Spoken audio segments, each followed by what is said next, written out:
We're back. For this one, just a few other important pointers before going forward. So what I'm going to go through in this video, I'm going to talk about pips, a few aspects of terminology that we need to be aware of, and also I'm going to go through a trade example just to ensure that we are all on the same page going forward. Now, many people often think to be good at world markets, to make money through world markets, you have to be crazy with numbers. We watch films like Limitless, etc., where we see multiple screen setups, digits flying left, right, and center, crazy chart graphs, and it all just looks like some kind of Einstein shit. Now, I'm just going to break it down. Aspects of maths are calculating from pip to pip, quote to quote. I'm going to pull up a chart in a moment. I'm going to relate it to what we see in front of us right there. And we also obviously want to work out our money management risk reward, which is covered in this course, so don't worry. Aside from that, most of it is recognition of patterns and repeating yourself over and over and over until excellence is actually achieved. So let's get started. Pips. I'm on page 23 in the Asher Effects book. Now, pip stands for percentage in points. There's a few examples in here. These were sourced from NetDania, which is an online trading platform. And as you can see, we have bid and ask. Bid and ask is important, so I'll get into that in a moment, but we can also see that the quotes actually go to 5 decimal places. So we have 1.37003, 1.37004. Now, don't get me wrong. It must have took me around 4 to 6 weeks to get my head around pips, how to calculate pips, because when I was learning from online resources, I was mixing up all over the place and it was extremely difficult to get my head around, especially when I was trying to compare some of the major quotes to some of the yen quotes, because they are slightly different. I'll go through that as well. And also, why do some brokers give you 4 decimals? Why do some brokers give you 5 decimal places?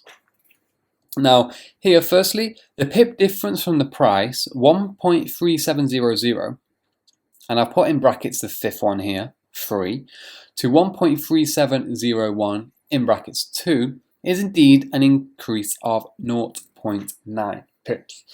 Now, the 5th decimal place, we can in fact just turn a blind eye to it. It is known as a pipette. Okay, the pipette is more or less a point of the actual pip. The 4th decimal place is the pip. Let me just get my whiteboard up again. All right, so we have, what's that quote? 1.3700. I'll just pull up any random one. So 1.3710. All right, to 1.3708. Right, guys, the 4th decimal place, this is the pip. The 4th decimal place, 1, 2, 3, 4. With that being said, if your USD dropped from 1.3710 to 1.3708, guess what? It's decreased 2 pips. Now, the 5th decimal place, yes, it can come in. So let me change colour. Let me get a black. So on some brokers, you may see 1.37101. And over here might be 082. Just remember that is a point of the pip. This is a pipette, known as a pipette. The 5th decimal place is a pipette. However, to aid confusion, we can turn a blind eye to that. It's cool. We don't need to be that precise in the market. All right. The 2nd decimal place is a point.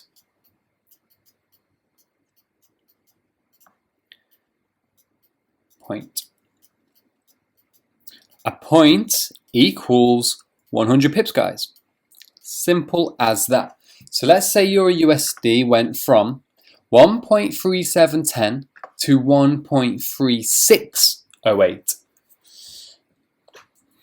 Guess what? Just over a point, 102 pips. So 1 point decrease. Let's say it did that in a day. That's that. Point, pip, pipette. Let me take you over to the charts. Now, over here, if I can just squeeze this in, we have GBP USD in front of us. So let's get the daily time frame up. Let me just see what's going on. Alright, daily time frame GBP USD. Alright, so this candle here represents 1 day of price action. We've opened here. Early hours of the morning we spiked up, and we spiked up to 1.3027, and you can see here on this axis, this is where I'm focusing. So when I put the crosshair there, 1.3027, and you can see the 7 next to it. Let me just 1.27, there we go, 1.30277. Again guys, just ignore the 5th decimal, the 7. People get really confused with working out the pip values and so forth, because yes, TradingView does cater for a 5th point. We can just ignore it. So the high of the day is 1.3027. The low of the day is 1.2935. Let's simplify this.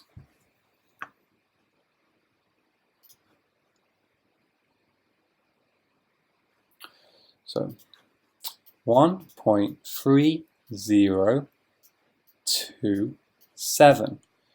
The low of the day, what did I say it was? 1.2934.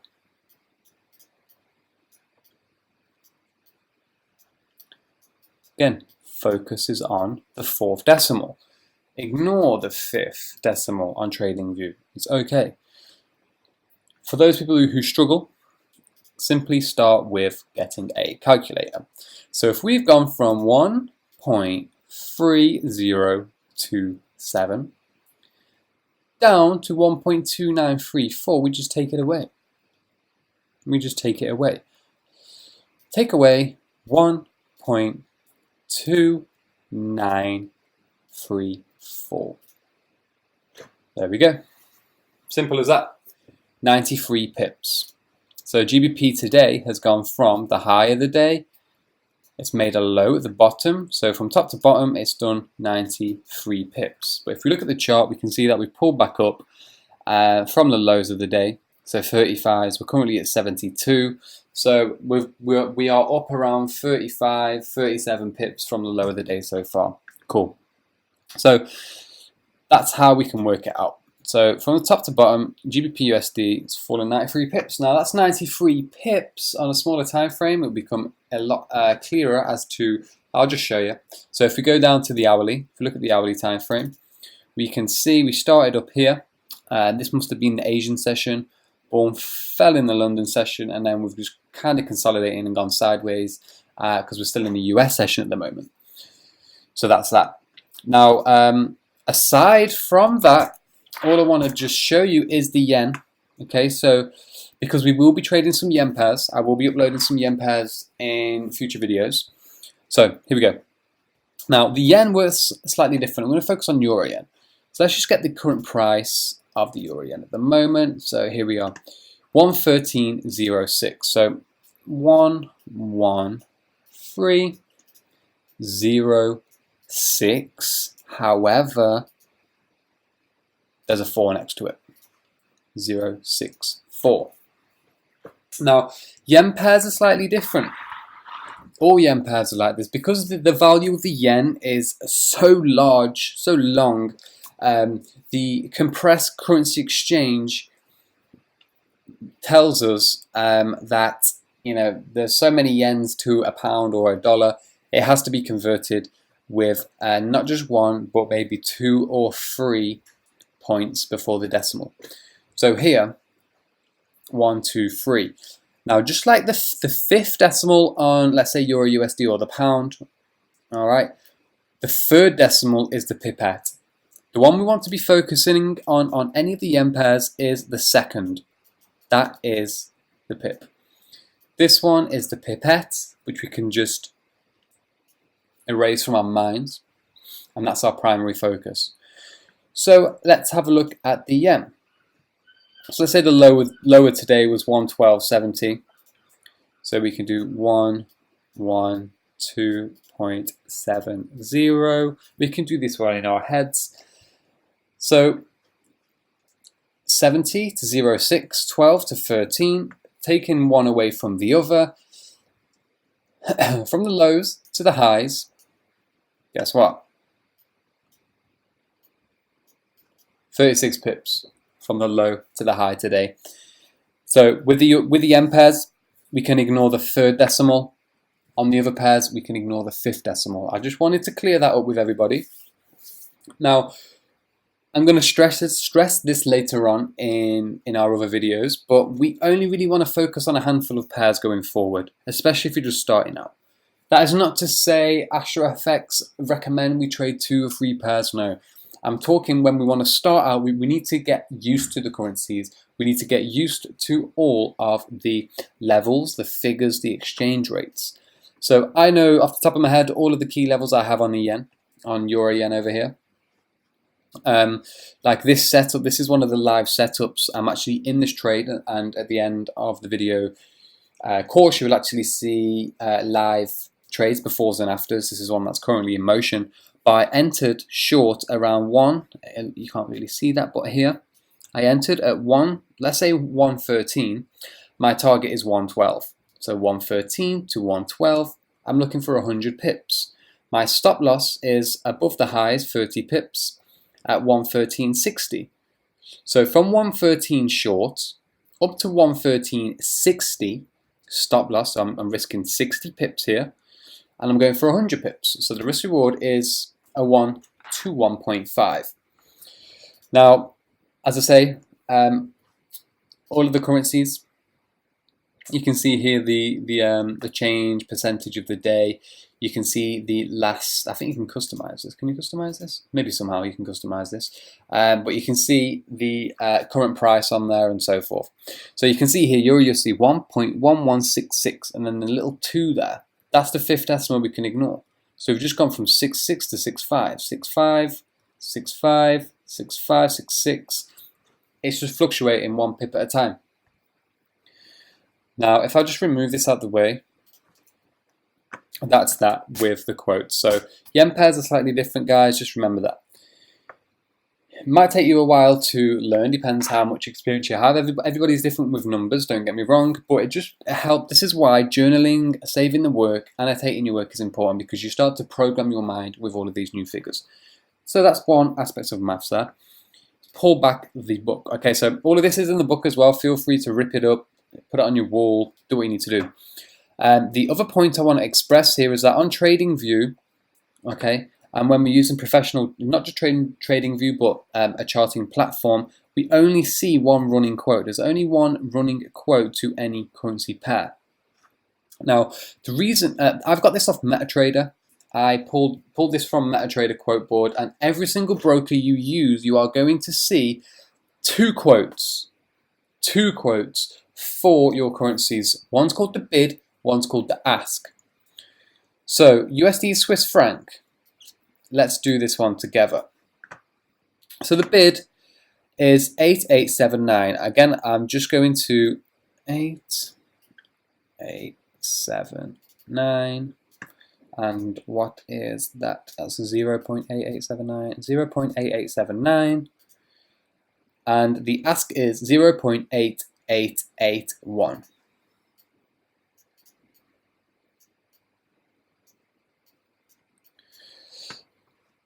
Whoops, sorry, my bad. 8881. All right, anyway, guys, it's in the book. Right, the fifth decimal here I've ignored again. I've just explained why. So we're going to go 1, 2, 3, 4. 1, 2, 3, 4. So if we go from 79 to 81, simple maths, guess what? It is a difference of 2 pips. 2 pips. Right, the bid, excuse my phone. Just turn this off, sorry. Now the bid price and ask price, as I say, any broker, you're going to see this. I'm going to show you later on my, I have to go onto my other computer for it, but I'm going to put up MetaTrade. I'm going to show you this on Live Market. Get the bid and ask. Right, the asking price is, just think of it as another word for buy. So when you click buy, the market is going to put you in at this price. Bid is sell. If you click sell and you want to short that pair, it's going to put you in at this price. The difference between the bid and ask equals the spread. Okay, the spread. Now, what I will say about the spread, all of this is in the book as well for you to refer back to. So here we go, spread. It's got the bid, the ask, spread, and you can see the different examples. So GBP USD 1.6615, 1.6618. That's a 3 pip spread. Spreads are the broker's commission to enter a trade. So if you click buy or sell, let's say you did £10 a pip and the spread is 2 pips, guess what? You're going to be down £20 or dollars regardless. And you're going to see that on your platform before you take profit, before you close the trade. Regardless, this spread, the difference between the bid and ask, is in fact the broker's piece. They're going to take from the market. So, if you did £20 a pip, you're going to be down 40, etc., etc. So you can imagine how much money brokers make from spreads. And the more trades you do every single day or every single week, the more you are paying the broker. One word of advice here.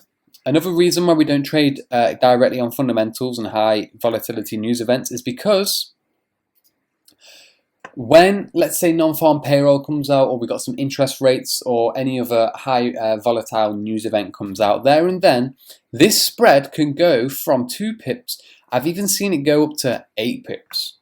Now, you can imagine how many people are trying to trade news, and the broker, it's like a circus day for the brokers. The brokers are going to entice you into trading the news because they can widen the bid and ask without you knowing. So you place £10 a pip on this trade because you think you're going to get one up on the news move. And your £20 commission has now gone to £80 commission. All right. So you can imagine how much money the brokers are making through direct news events. So again, guys, I'm going to tell you this once more before we do get into it on a deeper level. Do not trade the news. Give it half an hour, give it an hour after. Okay. Just leave that to the idiots who want to waste their money. So bid and ask, there's a lot more going on behind the scenes here, but this is just a word of advice. Do not get caught up in the spread widening. And the broker will just blame it on something called slippage as well, which you can go and research for yourself. So all brokers are slightly competitive with each other. They're going to offer you different spread rates, different commission rates, but that is how you work it out, people. So if you ever want to go into, by the way, all of the major currency pairs are the ones that are going to be the smallest spread, the cheaper to trade. Euro USD is generally 1 to 1.5 pips, cheapest to trade because the liquidity is slightly higher on there. That's why a lot of interest and a lot of scalpers are drawn to the Euro USD due to its low commission, low spread costs. Now, all of this is in the book once more. But that's just a word of advice. Don't trade the news, spread widens, and if you are going into exotic currency pairs and new currency pairs, always check with your broker the difference between the bid and ask. If you're executing through MetaTrader, by all means, I'm going to show you this later on. I'm going to get my phone out, I'm going to put the camera to it, and it actually shows you on your watch list the spread. I'll show you how to be wary and vigilant of that as well before you actually go in and place trades on a currency pair which has a spread of 8 pips, 16 pips, 30 pips. And believe me, I've done it back in the day when I didn't really know any better. So what you've just learned in this one video is something that actually took me, I don't know, 6 weeks to learn the pips, the pip count, pipette point, the difference between the standard currency quotes and the yen quotes, and the bid and ask thing I learned more or less from trial and error and finding out the hard way by wasting a lot of money trying to trade the news, trying to trade pairs with huge spreads for no reason, and so on. So that's that. I hope you gained something of interest from this video. Right, on to the next.